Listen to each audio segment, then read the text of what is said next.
Hey guys, Kingpin here. Welcome to the next episode of Sandbox mode. In case you missed the very last episode, we made an excellent red panda enclosure. The red pandas have adapted extremely well into living here. In matter of fact, we're going to be calling them more than just the red pandas very soon, because I picked out 2 comments with good names for them in the last video. Unfortunately, the red pandas seem more interested in taking a nap right now, so we'll come back to them later in the video to reveal what I decided to name them. We still have a lot to do, let's get going. The only other enclosure we have so far in this zoo is our very first. These are our black and white ruffed lemurs, and this one specifically is our big male named Beethoven, since he likes to play on his keyboard so much. The last time that you saw these guys, there were only 2 of them. However, now they have a baby. Not sure what we're going to call this one yet. She's very cute. This is a very special moment in the series, because this is actually our first birth in the zoo. Watching this baby lemur run around is really cute. If you guys have any names, leave it in the comments. We always need a new one. This baby black and white ruffed lemur is a little bit timid and doesn't really like to try new things, but as soon as he sees Beethoven or Queen try it, he's right there along with them. So far, this zoo's coming along extremely nicely. And speaking of coming along extremely nicely, this channel is doing exceptionally well lately, so don't forget to like and subscribe, and also ring the bell. I'd really appreciate it. Unfortunately, not all good things can last, as we're about to see right now. We're about to encounter one of our first major problems with this zoo so far, and it's actually a life or death situation for one of our animals. I hope you guys enjoy. Let's get into the video. Well, this is a problem.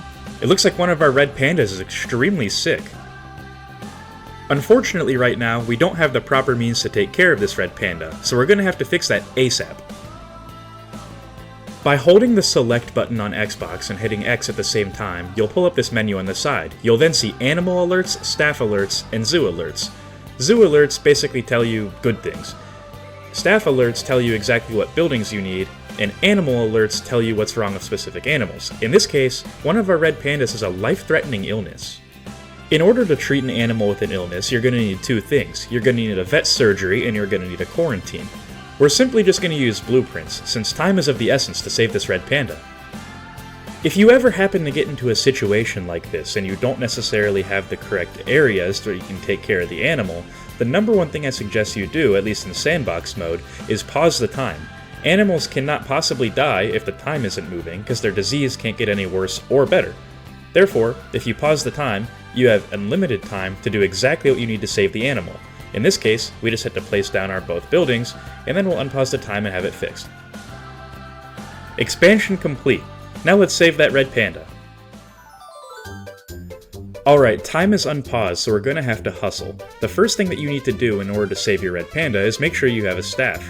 The only staff that you need in this case scenario is a vet, so go to your Zoopedia area and locate your vet. After you've found that you do have a vet and they're within close proximity of the panda, then actually find the red panda that has the disease. From there, highlight Call Vet and assign urgently. That way, when you go to see the vet, you'll see that this particular vet is now sprinting towards the red panda. This is exactly what you want, because this red panda doesn't have a whole lot of time left. Once it says a disease is life-threatening, this is not good news. Upon entering the exhibit, the vet is going to do a quick sweep and then look for the animal that has the illness.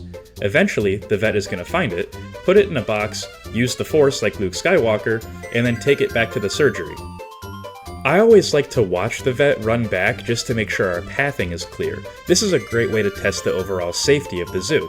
And as you can see, the vet is running kind of through the people. They don't necessarily care about that, and they also run through some light objects like trees and bushes. However, it looks like our pathing is simple enough to where the vet can easily get the injured animals back to the surgery exactly where they belong. This means our red pandas are going to be fixed up in no time. And one cool detail I actually didn't know is you can actually go in here and see the animal on the table. I thought that was really cool. While the red panda is recovering, let's talk about what we're going to be doing today. We're actually going to be building for the Asian Small-Clawed Otter, another relatively small animal, but this exhibit is going to be rather intricate compared to the first 2 that we've made. This is technically going to be the first animal that you see when you go into our Asia Quest pavilion, although we built the red panda first, and as you can see from their Zoopedia entry, they need land, water, and deep dive water. This means there's going to be a lot more going on in this exhibit compared to the first two that we've made. I highly recommend you stay to the end of this video. This exhibit is probably my favorite that I've ever done, and it turned out so nice. The first thing that we're going to have to do with this exhibit is also going to be the most challenging, and that's make a deep diving pool. In order to do this, it has to be 4 meters deep, but there's a way to work around that without making it look really weird. When making any pool in Planet Zoo, the first thing you need to realize is where it's going to go. This is extremely easy, especially if you're using the push and pull features. You can go right along the path, and it actually won't intersect the path. As you can see, I tried to get as close as I possibly could to the path, and it wouldn't really budge, because the path cannot be moved by the terrain features. Once the path is in, it's stuck forever. Like I said before, in order to make a deep diving pool, you're going to need a minimum of 4 meters of water. This is what allows the animals to go deep down and do their deep dive animations. It's completely different than shallow water. Every aquatic animal has 2 sets of animations, and most aquatic animals require deep dive water in their exhibit for them to be happy. In order to do this, you're going to need 4 meters of water, but that doesn't necessarily mean you're just going to have a 4 meter tall glass barrier. What you can do instead is use the barriers to measure it. Barriers by default are 2 meters tall. This means if you can use a barrier as a measuring stick and dig down 2 meters, you only have to have 2 meters above the path to hold the water, because there's going to be 2 meters above the path and 2 meters beneath the path, totaling 4 meters. The reason that I like to do it this way instead of just making a 4 meter tall barrier is because I feel like it's a little bit more realistic to have a 2 meter tall barrier with 2 meters beneath the surface, as 4 meters is a lot bigger than you'd think it is in real life. This is another pitfall that I commonly fall into in Planet Zoo, where I make my builds way too big to the point where it's unrealistic. I try to make my builds as realistic as possible, especially in this zoo. And realistically speaking, an Asian Small-Clawed Otter exhibit is not going to have a 12-foot tall fence. The hard part is getting the water actually in the exhibit, as if you have any land that peers out, you have a dead zone in your glass, anywhere that won't let the water hold, it's not going to let you place any water, and it doesn't necessarily tell you where you went wrong. But eventually, with enough trial and error, you're going to get a little square like this that can actually hold the water. After you do that, use the terrain tools to flatten it out and make a small hill that the otters will be able to get up and down from. This is what's going to allow them to actually get into the deep dive pool so the guests can see them. Don't forget, otters aren't the best climbers either. I was really happy with how this turned out, however I actually made it a little bit too big in hindsight. I was really used to making exhibits for animals like California sea lions, the gray seal, or even the Amazon giant river otter, but I looked at the Zoopedia and then looked at the body of water and realized that I made this thing about twice as large as I needed to. I'm only planning on having, I would say, 7 to 8 otters in here at the absolute most, and this pool was big enough to have about 12 of them. That's way too much and unrealistic for this zoo, so I decided to really do away with what we did for the most part and just make it about half the size. It was a really easy fix, effectively just cutting it in half and then redoing some of the slopes. Don't be afraid to keep getting rid of the water and then continuing to add it back. This way, you can make small little tweaks so the animals can get in and out of the pool a lot easier. Doing the work now makes the end product a lot better and more efficiently run, because it's much more difficult to get rid of the water when there's animals, plants, and people watching, as opposed to just doing it now when there's really no rush. Another feature that I really like to add in exhibits like this is a little viewing where you can see the animals inside of their den. In this exhibit, we're going to have it right down here next to the pool. This way, the otters are actually going to have a view of the pool from inside of their den, so they can get motivation to go swim if they're feeling a little bit tired. You always want them to be able to see the water. You don't want them to forget that it's there so they can use it often. To do this, we're just going to be using simple one-way glass, so the guests can see them, but they can't see the guest. This will do 2 things. It'll keep their stress levels down and keep the guest entertainment up. Since the otters won't even know the guests are there, the guest will be able to have an extremely good view of them. Building like this can be a little bit tedious, but just keep chipping away at it and you'll have a good shape in no time. Another preference that I have when I build, and I know this is a relatively unpopular opinion in the community among other builders, is I actually like to fully detail some areas as I go. This gives me a lot of area where I can build off of it and make it a lot better, knowing what the final product is going to look like before the entire exhibit's finished. I really like the way that this looks of the rocks up there, and I even added some of these vertical ones that cover up the little ridges of the glass. This way it looks more like a complete cave. This isn't necessarily fully detailed quite yet, but now I have an extremely good idea of what I want this to look like in the endgame, and now I can cater the other surrounding builds to work off of this, instead of having to plan it all in my head and wing it as I go. Now that we have something that's a little more developed in this exhibit, everything else can be based off of it, and we'll make it to the same standard. This way, our exhibit's going to look a lot more uniform and a lot more cohesive, like we had it all planned out from the beginning, when in reality, we only knew the basic shape. This is more of a winged build. I kinda did this all freestyle. Usually I don't, and I typically plan my builds out more, but there's something really fun about taking time and just building a build from scratch without really planning anything.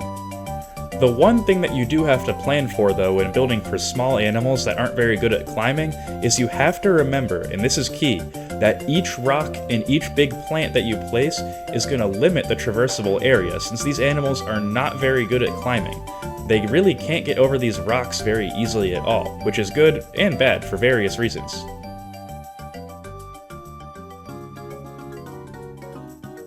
We need to work on the otter's backstage area, and this is going to be really easy since we already mastered how to do this when we made our black and white ruffed lemur enclosure. We're going to be using the exact same strategy, just in a different area. And if you didn't catch that episode, or in case you forgot, effectively what we're doing is just expanding the blueprints that are already in the game. So we'll take it through step by step again. Pretty much what I did was I used the blueprint that you get just from playing the console edition, and then I put a gate right next to it. After that, I extended the staff-only path out a little bit more, and connected it to the path that the guest can follow. Actually, I lied. I kind of just extended the path that the guest can follow, and then connected that to the staff-only path. The reason I specified that is because earlier today I actually made a community poll, which I do fairly often. I hope you guys enjoy the community engagement that we get. But anyways, I asked what you personally think the hardest part of Planet Zoo was, and over 60% of you said pathing. And personally, I tend to agree, although it's not as hard as you think. We'll go over a little bit easier way to do it later. Anyways, effectively what you want to do to expand blueprints in this game is to go into the multi-select menu by holding down the A button, or you can access it from the blueprint itself, and then simply just copy and paste over specific portions of the blueprint. This way, you can naturally expand it. Now, we'll take this side wall, that will fit perfectly over here because we know it will since this is part of the same building. After that, just duplicate it, and now we have the exact same building effectively twice. Then, you can take the exact same shapes, for example these square ones, and make any shape you want that looks like it fits perfectly in with the blueprint that you originally used. This way, you can make giant backstage areas look really nicely, and you know that it'll look nice and work together since it's an official blueprint by Frontier. There's absolutely no shame in using blueprints, especially if you're new to the game, but even if you're a returning veteran to the game like myself, using blueprints is just a really good way to start a build and jog your creative mind. I really like doing this.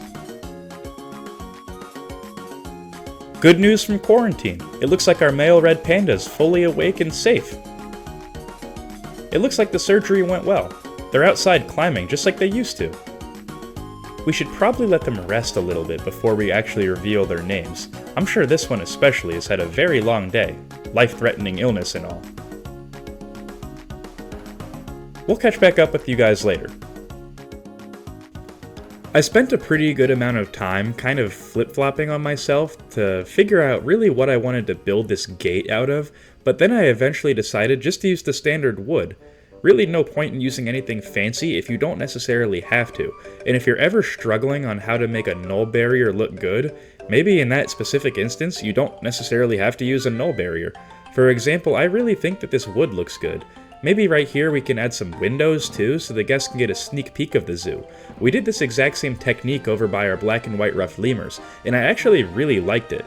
A lot of zoos in real life wouldn't necessarily do this because they're trying to bleed you of all your money, and you can realistically just see the otters for free without actually going into the zoo. But I think it's a really cool marketing idea too. It's almost like watching a trailer for the movie before you actually watch the movie. You have an idea of what's coming, but you still need to get in there and actually see the specifics. I think this wood looks really nice.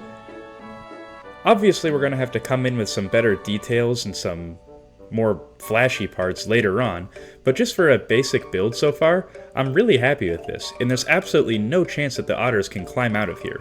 They can't even climb over a 1-foot tall rock, let alone a 3-meter tall wall. Alright, the basic shape is really pretty good in this exhibit if I'm being honest. The basic shape is typically the toughest part to get down because it takes the longest and it can really make or break the build, but I'm quite happy with this. Obviously we have a long way to go, but this is a really good start. We already have some key details in. It's about time we actually get the otters into their exhibit though. Remember, in order to do that, go to your Animal Trade Center and find the otters. In this case we already bought them. We have 2 males and 2 females. Hopefully this means they'll be able to have a lot of babies really quickly. A lot of mustelids, which otters are a part of in the animal kingdom, are really good at having a lot of young at a time. Hopefully these Asian Small-Clawed Otters, which are an endangered species by the way, can follow suit. We can have a repopulation program in this zoo. Maybe some conservation efforts, we can do a lot. Remember, we're trying to make this zoo as realistic as possible, and real zoos also do this. Anyways, here's our otter friends now. And what dangerous animal has escaped? That is a problem. Okay, you've been out of surgery for like 15 minutes in real life and you're already causing chaos. Go back in this box. You're gonna get used to being in there. Okay, you stay there for now. And these are our otters. They're really cute. It looks like this one's one of our females. Obviously they have plenty of hard shelter, and their terrain is surprisingly already pretty good, despite living in a giant soil mound. The first thing that you should always do with a new animal in your zoo is check its traversable area, and as you can see right now, this traversable area is not good. The one good thing is that it can't escape out of anywhere where we don't necessarily want it to escape from, and it also can get into its deep dive pool, so this isn't all bad. The first thing that we're going to have to fix up is the terrain, and this was an extremely easy fix. They just needed a little bit less soil and a little bit more grass, and grass is by far the best terrain option to make a build look realistic, because you don't want the animals to not have any grass, because they can graze on it if they're herbivores, and they can hide and rest on it if they're carnivores. The real challenge of this build so far is actually going to be getting these rocks exactly how we want them, because the otters are going to be climbing everywhere. We have to make sure we use these rocks in just the right way, and there's no rocks that are small enough that they can use to jump on the bigger rocks in order for the otters not to escape this enclosure. In theory, this is an extremely easy task, because realistically we could just use giant flat rocks and make a wall of them in the back. However, that's not realistic and doesn't necessarily look good. The problem is, what is realistic and looks good is having a lot of small rocks at the base leading up to a bunch of big ones. The problem with this is that the otters are going to be able to use these small rocks and jump upon the big ones. So what we're going to have to do is make a giant layer of rocks in the back out of the biggest ones we can possibly find without being comically large to the point where they're bigger than their indoor shelter, and then use some smaller rocks that layer up to it. However, the bottom layer of this has to be bigger than the otter's climbable area. In order to do this, we're going to have to layer the rocks very specifically, while also pertaining to the color that the rocks need to be. We want this to look good and not just have one shade of rock. We're going to use a mixture of tropical, temperate, and taiga, since these are all 3 shades of different varying colors of gray. I wanted to use the faux rocks, however I didn't necessarily think they would look good in here. The reason that this is pretty tricky for an animal as small as an otter is if you even have one little weak point in your build, one small area where the otter can get out of, odds are the otter can use that small little weakness in your build and get to absolutely everywhere else, which makes it extremely difficult to tell exactly where the otter can and can't go. For example, right now, all of the work we've done in the traversal area looks like we haven't done anything yet, because there's one tiny rock that the otter can get up on, which is right here. So we're going to come in with a layer of different colored rocks, and now as you can see, on the top layer, the otter can't get anywhere. Building like this for an animal as small as an otter can be really tedious. It's just a lot of trial and error. Keep trying things that work, and if it doesn't work, just get rid of it and try again. Eventually, you're going to do the right thing, and it's going to look good. I promise. Just stick with it.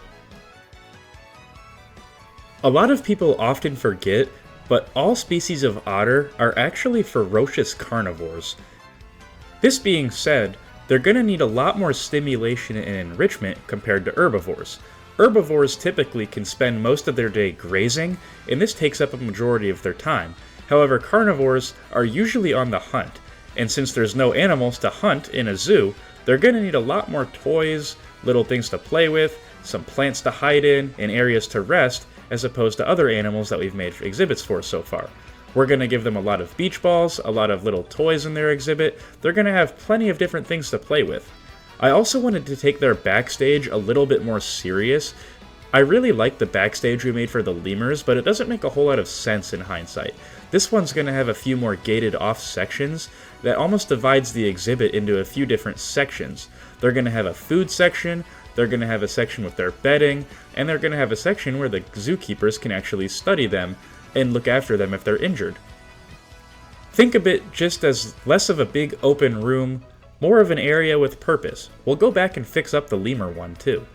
Since this exhibit is also accounting for about 6 to 8 otters, we're going to give them more than one bedding area. They're going to have one in their little den and a bigger one inside their actual hard shelter. They have a ton of hard shelter, so the rain is never going to bother these guys. But the one thing they don't have is a small little pond where guests can see them on the shallow water from right there. So in order to fix this, I decided to dig them one. I simply just used the push feature and then used flatten to terrain and then made them a small little lake that can have a mangrove tree and maybe some other little toys in it. I thought this was a really nice area, and I'm a huge fan of how I use this terrain, especially the rock. I really like the sand too. It just blends together in such a natural way. I'm going to start to use sand and rock in a lot more builds. Let's see if the otters can traverse everywhere. It looks like they're good everywhere and can't escape. So now we actually get to make their exhibit fun since it's perfectly safe for the little animals. When using foliage, I always like to start with the aquatic plants. I think this is a great way just to get an idea of the scale of a build. So we started off with some really basic reeds and having some lily pads in the front too. I think this is a really cool effect because it makes the, I don't know if you call them stems or roots of the lily pads appear beneath the water to where the guests can see them and the otters can swim through them. I also really like these underwater plants. I'm going to try to avoid them on the concrete since that just makes absolutely no sense since plants don't grow on concrete, they grow on the little dirt patches that's by the concrete. It's little decisions like this that really make or break the realism of a build. And remember, what I always say when you're building with plants is mix up the variety. There's not just one species of plant that lives underwater. Use all sorts of different eel grasses or the hydra plants or lily pads or any other plants that I'm forgetting the name of now. Add tons of different variety. Underwater is just as important as the surface, especially when that's kind of the focal point of your exhibit and where the guests are primarily going to be. After that, use a line to surface and add a lot of the plants on the rocks too. This breaks up the monotony of the gray color. On that community post that I made that asked you guys what you thought the most difficult area of Planet Zoo was, I was amazed to hear that not a lot of you guys thought foliage was very hard, only about 10%, which means just 6 out of the 60 of you that answered. And I was really surprised by this because, to be honest, I've never thought foliage was particularly difficult either, but I think personally it's the one thing, besides using the null barrier, that can absolutely make or break a build. If you're really good at foliage, it's almost impossible to make a build look bad, no matter how basic that you get it. Foliage placing and use of the null barrier is easily the #1 learning curve of this game. Making your own custom barriers is by far the harder option, but using foliage is almost so basic that everybody overlooks it, and it can actually be incredibly difficult. The #1 tip that I have when using foliage is, for one, use a variety of plants, and for two, try and mix up the color, the shape, have some smashing into the ground, some sticking out of the ground, and just use as many different plants as you can possibly have. Screw the complexity meter, make a really good exhibit using as much foliage as you possibly can. This goes for rocks too. Right now I'm using a tropical rock. That doesn't necessarily fit with these Asian small-clawed otters, but it looks really nice. It's like a different type of rock. It's a different color. Maybe a different age. Try to tell a story in your build. For example, I'm using pretty lush grass right now, but the closer that we get to the sand in the area that doesn't necessarily have as much plant life, we're going to use drier grass. Try to make little details in this build that makes sense. Maybe you're the only one that's ever going to notice it, but you're going to be really happy that it's there, and people are going to be really impressed by you if they do end up noticing it. Just go all out with any build that you make, especially in Sandbox. The last thing I figured we'd add into this Asia Quest expansion is a little stadium seats for the Asian Small-Clawed Otters. We're going to have a keeper talk here, which effectively what that means is we're going to have an animal talk point and assign a keeper to it for a specific month out of the year. You can also link bleachers to it, which is exactly what we're doing now. You can use these small railings to make it a fair bit more realistic, so the guests don't necessarily just fly off of it, and then you can use this piece right here and link the seating to it. Then, you can pick exactly what animal you want them to talk about, you can pick music that plays from it, you can assign any specific talker you want to it, and I'm going to add some umbrellas just for some more added realism, because otherwise the sun would be beating the crap out of these people. But this is a really nice area where you can learn a lot about the animals that you're watching play in the water. I thought it was a really cool idea to have this here.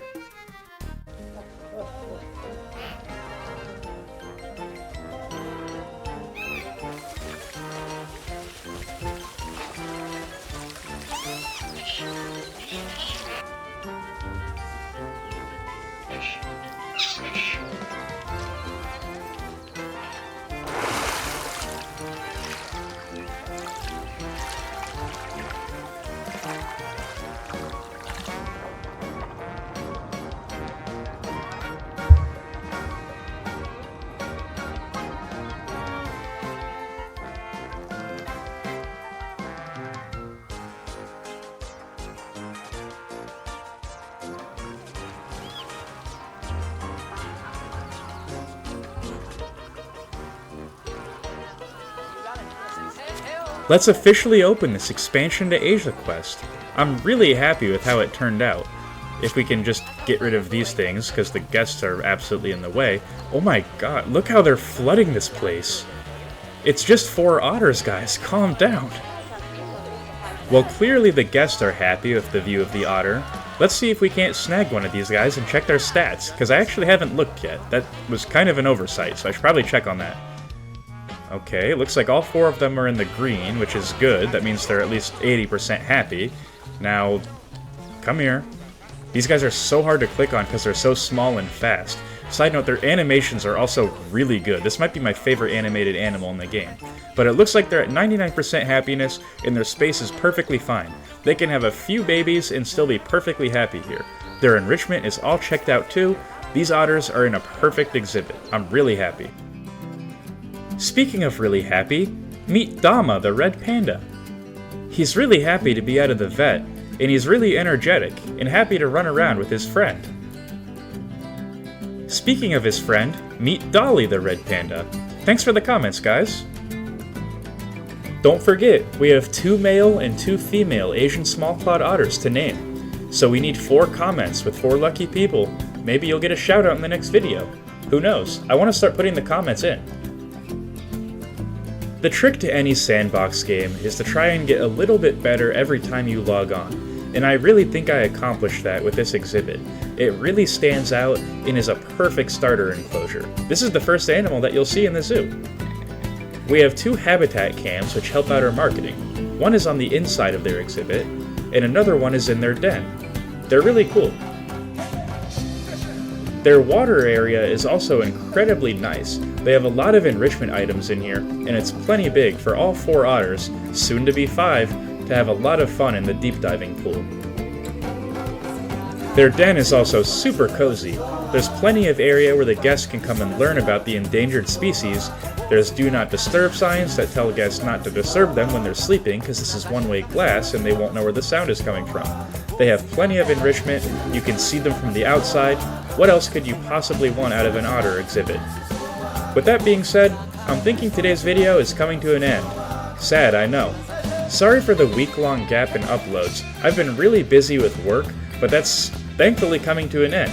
I'm gonna start recording the next episode tomorrow when you're watching this, so look forward to that. With that being said, Kingpin out. See you guys in the next one.